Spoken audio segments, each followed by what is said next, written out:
Good morning, dear students. Today I am explaining the second chapter, subject and predicate. ठीक है, आपका first chapter complete हो गया. इसके बाद आज मैं आपका सेकंड चैप्टर एक्सप्लेन करूँगी, subject and predicate. In earlier class you have learned that sentence is a group of words that makes complete sense. यानी इससे पहले वाली क्लास में आपने पढ़ा था कि सेंटेंस के बारे में. सेंटेंस है क्या? तो सेंटेंस यहाँ पर है is a group of words. Sentence क्या है यहाँ पे? The sentence is a group of words, यानी एक वर्ड्स का एक ग्रुप है जिसका सेंस कंप्लीट हो, यानी जिसका मीनिंग कंप्लीट सेंस, यानी जिसका मीनिंग कंप्लीट है. It is called the sentence.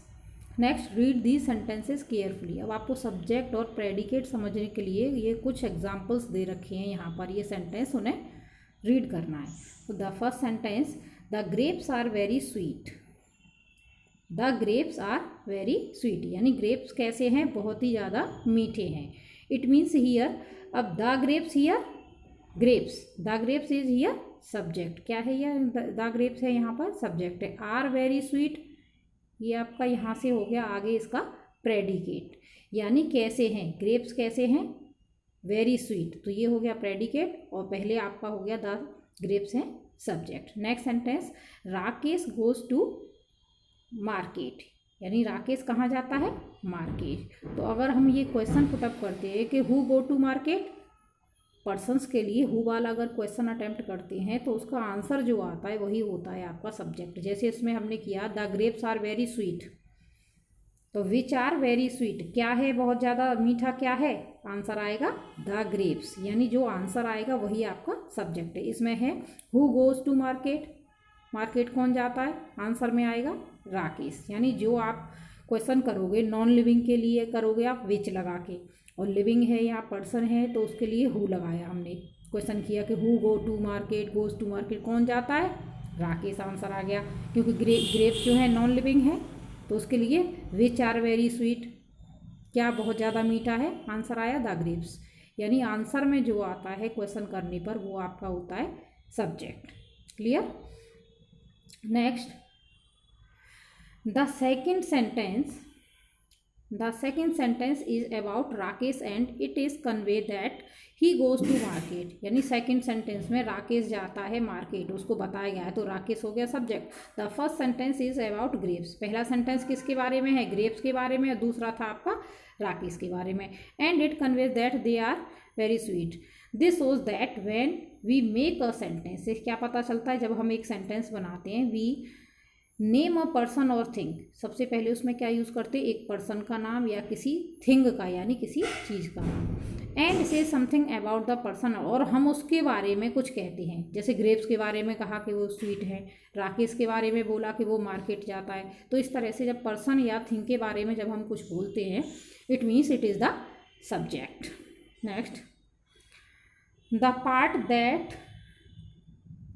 That tell us about a person और thing in a sentence is called the subject. अब ये सब्जेक्ट होता क्या है उसको यहाँ पर डिफाइन किया है. क्या है वो पार्ट जो हमें पर्सन और थिंग के बारे में, सेंटेंस में जो हमें पर्सन और थिंग के बारे में बताता है, वो होता है आपका subject.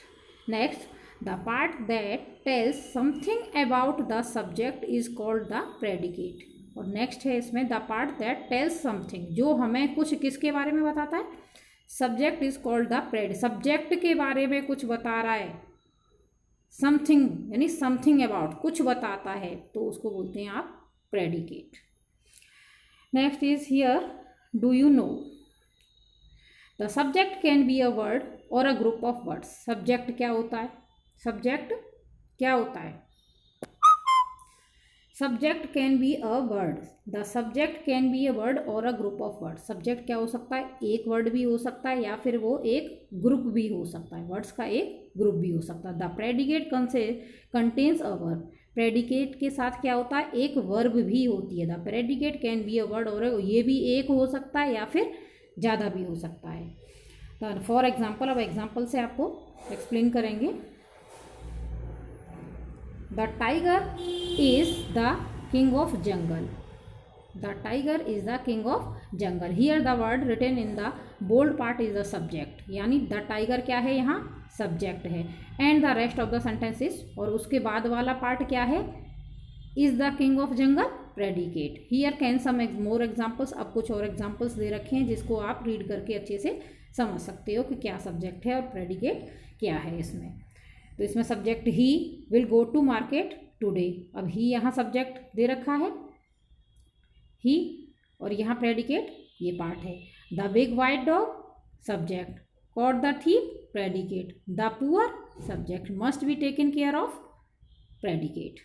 In each of the sentences the subject comes at the beginning of the, यानी ज़्यादातर मोस्टली क्या होता है, सब्जेक्ट आपका स्टार्टिंग में ही सेंटेंस के जब स्टार्ट होता है तभी आपका सेंटेंस आता है। However in the some sentences subjects does not come at the beginning, for example, लेकिन कुछ ऐसे सेंटेंस होते हैं जिनमें सब्जेक्ट जो है स्टार्टिंग में नहीं आता, लेकिन कम होते हैं ऐसे। फॉर एग्जाम्पल देखिए, डाउन रोल्ड द बोल्डर्स, और डाउन रोल्ड आ गया, बोल्डर्स यानी सब्जेक्ट आपका पीछे दे दिया इसमें, यानी वर्ब से भी स्टार्ट हो जाते हैं कुछ सेंटेंस। ऐसे सेंटेंस को जो वर्ब से स्टार्ट होते हैं उन्हें क्या बोलते हैं, infinitive sentence. Here the subject is the end of the sentence, we are calling about the boulders, यानी हम इसके बोल्डर्स के बारे में बात कर रहे हैं, तो ये यहाँ सब्जेक्ट था और उससे पहले आपकी वर्ब दे दी। तो ऐसा मोस्टली बहुत ही कम सेंटेंस में होता है। तो आई थिंक अब आपको पता चल गया होगा कि ये सब्जेक्ट और प्रेडिकेट है क्या। सब्जेक्ट बिगिनिंग में होता है, ठीक है, और सब्जेक्ट के बारे में यानी आगे जो भी उसका प्रेडिकेट है उसके बारे में ही बात करता है सब्जेक्ट के बारे में, और ये मोस्टली पर्सन और नॉन लिविंग कोई भी चीज़ हो सकती है। और प्रेडिकेट उसका जो अदर पार्ट होता है, सब्जेक्ट को छोड़ के जो पार्ट बचता है उसमें वर्ब है और आगे का ऑब्जेक्ट है, वो आपका प्रेडिकेट कहलाता है। तो I will provide you exercise of this chapter in next day.